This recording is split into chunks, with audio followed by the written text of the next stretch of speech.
Harga telur ayam di pasar tradisional di Kota Palembang kembali mengalami kenaikan mencapai Rp30.000 per kilogram.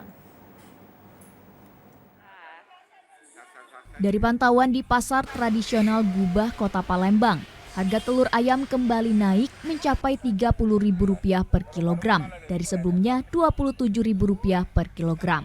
Kenaikan ini diakui salah seorang pedagang Matius sudah terjadi dalam sepekan terakhir dan diindikasi terjadi akibat ketersediaan telur dari agen yang berkurang.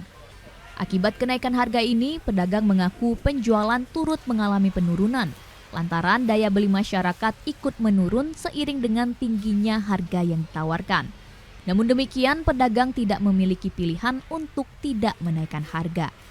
Harga telur turun naik, sekarang lagi hangat-hangatnya 30.000 sekarang. Telur karpetnya kalau 2 kilo ya 60.000, lebih kurang sampai seminggu lah. Nah, tidak tahu faktor apa ya kenaikan ini. Mungkin permintaan banyak, supply kurang. Ya biasa-biasa lah, agak sepi juga.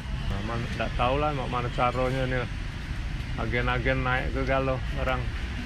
Sementara untuk kebutuhan sembako lain yang tengah mengalami kenaikan harga yaitu gandum yang mencapai Rp13.000 hingga Rp15.000 per kilogram. Afifah Sari, TVRI Sumsel melaporkan. Beragam informasi menarik lainnya akan kami hadirkan, tetaplah bersama kami.